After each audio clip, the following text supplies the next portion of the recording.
Section A of the Internal Audit Practitioner Syllabus focuses on the foundations of internal auditing, representing 35% of the overall examination content. This section introduces candidates to the purpose of internal auditing under the Global Internal Audit Standards and explains how internal auditors contribute to organizational success. Internal auditing provides independent and objective assurance and advisory services designed to improve governance, risk management, and control processes. Candidates study how effective internal audit functions promote accountability, transparency, compliance, and operational efficiency.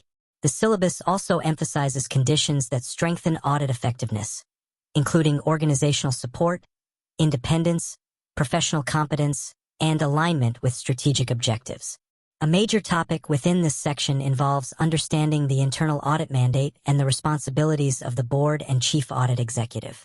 The syllabus explains that the internal audit function derives its authority from a formally approved mandate that defines responsibilities, reporting relationships, and organizational access rights. Candidates learn the role of the chief audit executive in assisting the board with establishing and maintaining this mandate. Additionally, the board and senior management are responsible for ensuring the internal audit function has sufficient authority, resources, and independence. Understanding these governance relationships helps practitioners appreciate how organizational oversight and leadership structures influence the effectiveness and credibility of internal auditing activities. The Internal Audit Practitioner Syllabus also highlights the importance of the Internal Audit Charter as a foundational governance document. Candidates are expected to recognize the Charter's required components under the Global Internal Audit Standards, including purpose, authority, scope, and responsibilities. The syllabus stresses the importance of discussing the Charter with senior management and the board to ensure organizational alignment and mutual understanding. Formal board approval is emphasized because it legitimizes the internal audit function and reinforces its independence. By understanding the significance of the audit charter, future practitioners gain insight into how clear documentation strengthens accountability, clarifies expectations, and supports consistent audit operations across the organization. Another essential component of Section A concerns the distinction between assurance services and advisory services provided by internal auditors. Assurance services involve objective examinations designed to provide confidence regarding governance, risk management, and control effectiveness. Candidates study the difference between reasonable assurance and limited assurance engagements, depending on the level of testing and evidence obtained. Advisory services, in contrast, are consulting activities intended to improve organizational processes without assuming management responsibility. The syllabus explains how the nature and scope of advisory engagements are determined collaboratively with stakeholders. Practitioners also learn how to evaluate situations to determine whether assurance or advisory services are most appropriate within a specific organizational context. The syllabus further examines the broad range of assurance services performed by internal audit functions in modern organizations. These services include risk and control assessments, operational audits, financial audits, regulatory compliance reviews, performance audits, quality audits, and evaluations of management reporting processes. Candidates also study specialized audits such as information technology security and privacy audits, third-party compliance audits, and organizational culture assessments.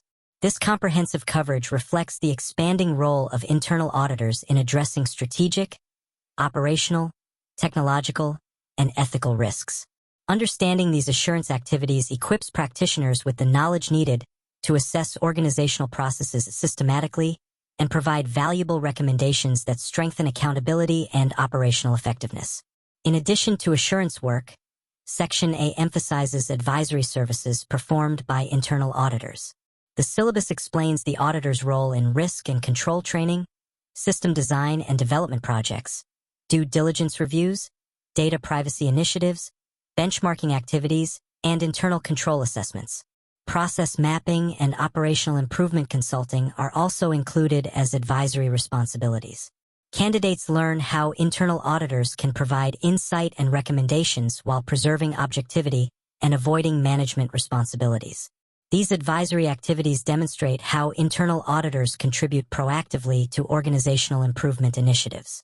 By understanding the boundaries and benefits of advisory engagements, practitioners can support organizational goals while maintaining professional independence and ethical standards. Maintaining independence is another critical topic addressed in this section of the syllabus. Candidates are taught to identify situations that may impair the independence of the internal audit function, including inappropriate reporting relationships, restricted access to information, or budget limitations that constrain audit activities. The syllabus explains the board's responsibility for protecting audit independence and the chief audit executive's duty to communicate actual or perceived impairments. Scope limitations and operational restrictions are also examined because they can reduce audit effectiveness and credibility. By recognizing threats to independence, internal auditors are better prepared to preserve objectivity and maintain stakeholder confidence in the reliability of audit conclusions. Finally, Section A introduces the internal audit function's role in organizational risk management through the IIA's 3 lines model. Candidates learn how first-line operational management, second-line risk oversight functions, and third-line internal audit activities interact to support organizational governance and control.